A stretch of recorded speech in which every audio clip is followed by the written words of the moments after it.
Assalamualaikum warahmatullahi wabarakatuh. Selamat datang kembali di channel Wilcarwe. Bagi seorang muslim, sholat adalah kebutuhan sekaligus kewajiban yang tidak bisa kita tinggalkan. Kenapa merupakan sebuah kebutuhan?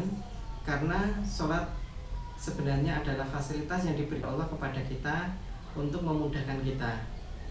Disebutkan dalam kitab Mawaqitus Sholah, hadis riwayat Bukhari, sesungguhnya apabila di antara kalian sedang melakukan sholat, sesungguhnya dia sedang bermunajat atau berbisik kepada Allah.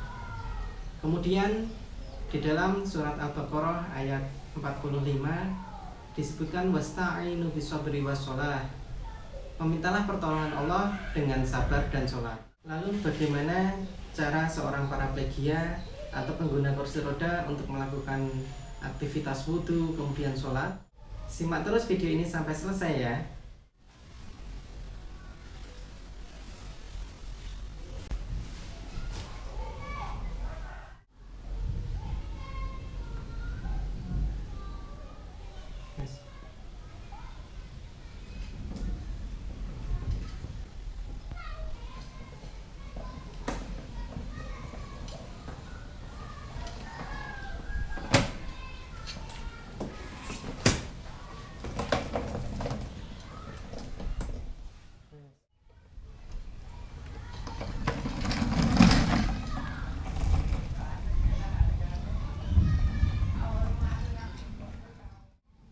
Sebenarnya cara kita melakukan sholat dan wudhu dengan orang yang normal lainnya kurang lebih sama saja ya.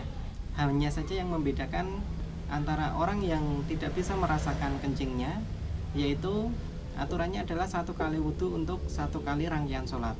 Sehingga ketika kita ragu apakah tadi kita kencing atau tidak, itu tidak masalah, kita nggak usah ragu lagi. Karena walaupun kita mengeluarkan air kencing sedikit gitu ya, itu tetap boleh melakukan sholat, asalkan itu tadi 1 kali wudhu untuk 1 kali sholat. Nah, bagaimana cara saya melakukan wudhu? Cara untuk melakukan wudhu sebenarnya tidak harus mengikuti seperti yang saya contohkan. Yang terpenting adalah rukun-rukun dalam wudhu terpenuhi semua. Jadi teman-teman bisa berwudu dari samping seperti posisi saya saat ini, terus kemudian mulai wudu ya, atau bisa juga dari depan.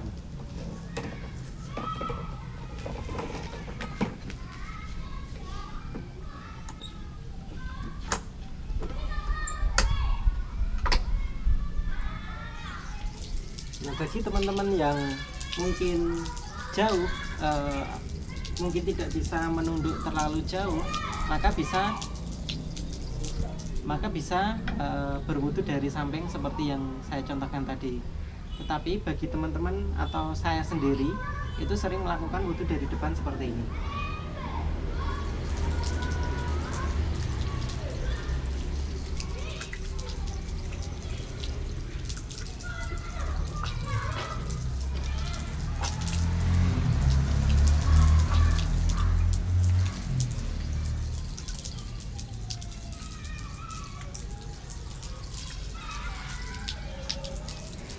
Saya sendiri memutuskan wudhu dari depan atau dari samping tergantung dari kondisi kandung kemih saya. Ketika kandung kemih saya penuh atau merasa mau kencing gitu ya, itu saya akan memutuskan wudhu dari samping. Karena posisi wudhu menunduk itu akan membuat kita mudah untuk kencing.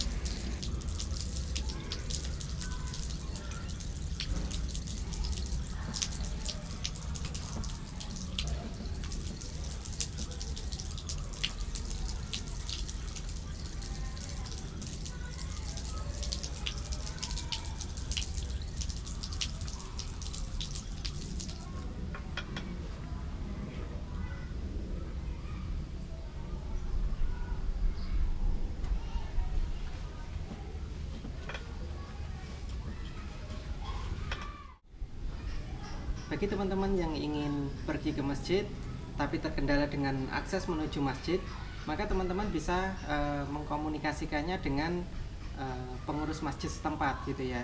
Dan saya yakin apabila pengurus masjid setempat diminta untuk membuatkan akses jalan untuk kursi roda, itu pasti kalau di wilayahnya memang ada pengguna kursi roda, itu pasti akan membuatkannya gitu ya. Seperti yang dilakukan teman-teman di Masjid Al-Ikhlas saat ini.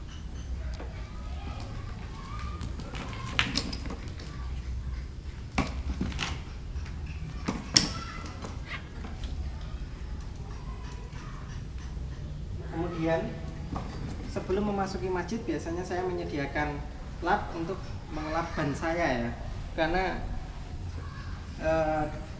biasanya ada debu dari luar. Itu saya akan mengelap ban saya dengan kain yang saya sediakan.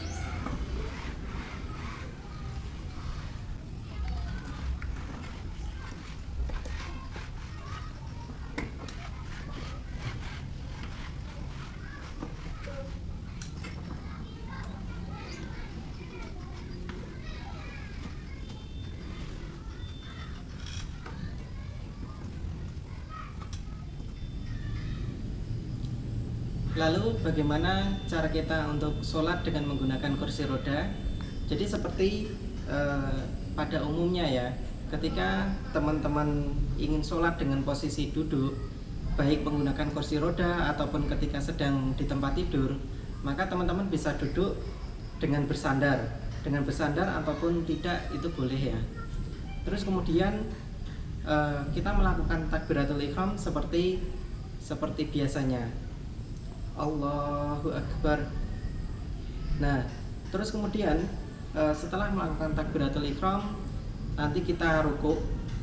Nah, ketika rukuk setelah dari takbiratul ihram, kita membungkukkan badan sedikit saja. Allahu Akbar.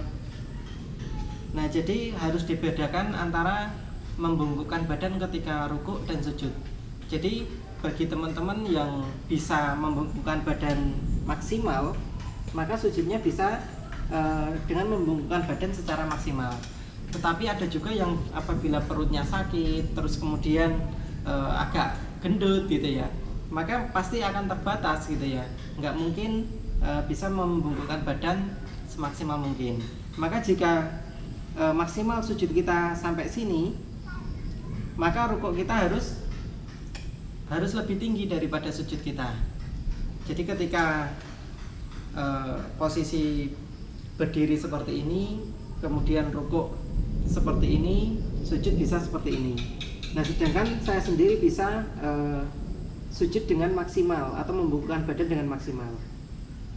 Itu yang membedakan antara sholat duduk dengan sholat berdiri. Jadi saya ulangi, takbiratul ihram, kemudian rukuk,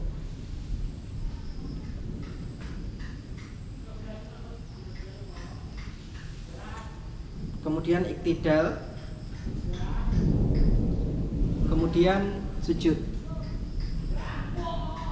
Nah, ketika duduk di antara dua sujud, maka kita kembali ke posisi semula. Kemudian sujud kembali.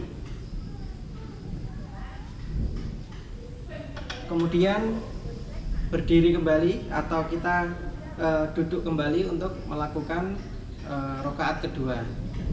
Seperti itu cara melakukan sholat dengan posisi duduk. Sedangkan bacaan dan lain-lainnya itu sama ya, seperti kita melakukan sholat pada umumnya. Mungkin demikian dari saya, semoga bermanfaat. Tetap jaga sholat, jangan pernah meninggalkan sholat walaupun apapun keadaan kita. Sampai jumpa lagi di video selanjutnya.